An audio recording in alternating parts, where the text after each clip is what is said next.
Hello, ladies and gentlemen, and welcome to Waggsmith Games, the new channel by Waggsmith Studios. Each week shall we be going into the most popular, rare, obscure, or viral of hardware and software that video games have to offer. Please sure to like and subscribe this video and ring the bell to get notified about our latest uploads and videos.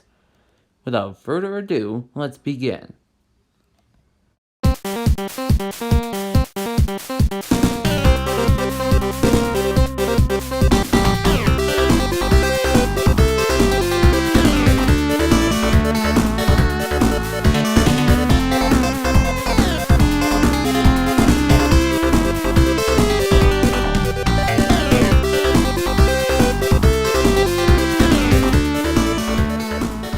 What do you get when you combine the blue blur with education?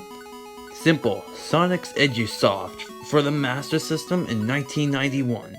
If you haven't heard of this obscure Master System title, there's actually a reason behind that, cause it was never actually released. Unbelievable, you might ask?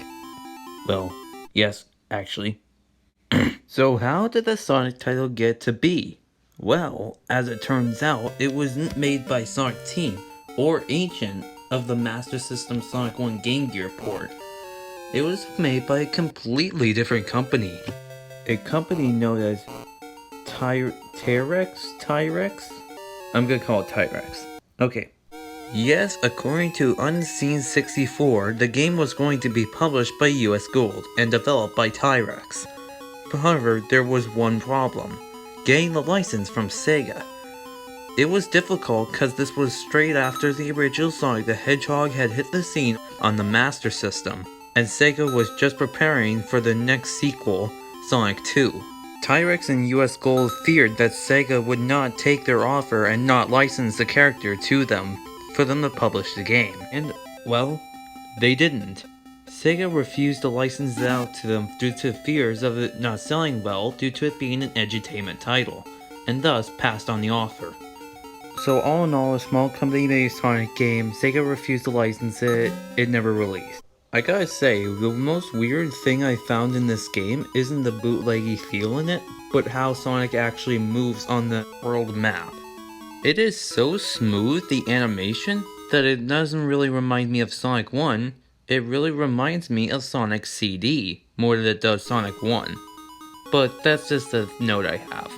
It's also like how an early Virtual Boy prototype controller looks very, very similar to today's GameCube controller. I might also suggest another theory as to why it was cancelled. It might be because it was a bit too late in the Master System's life. Don't forget, this was right after Sonic 1 hit the scene on the Master System, and it soon became the final game to be released for the Master System in North America, when Sega discontinued all support for the system. But once again, just a theory. So, let's get on with the actual game itself and see if it's any good or any bad. Let's see. According to the only gameplay I could find on YouTube, because it's so rare, this is an edutainment title. You answer math questions to get points, or stars, to complete the game. And you do that by going to each level on the world map and answering the questions while going against an enemy, for example, a crab. And when you get one right, you go ahead of the crab. And it's kind of like a race. If you win the race, then you win the game and get an amount of points depending on how many questions you answered right. Correct me if I'm wrong, but I don't think Dr. Robotnik is involved in the plot. Just his enemy robots. Robots are included in it. Not Robotnik, however. And so, that was a look at Sonic's Edusoft, a game that was not released in 1991, I swear, and is so obscure that there's only one known gameplay video by one of the programmers of the original game itself.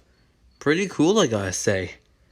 Anyway, make sure to like and subscribe this video, and ring the bell to get notified about our latest videos and uploads. Alright, bye.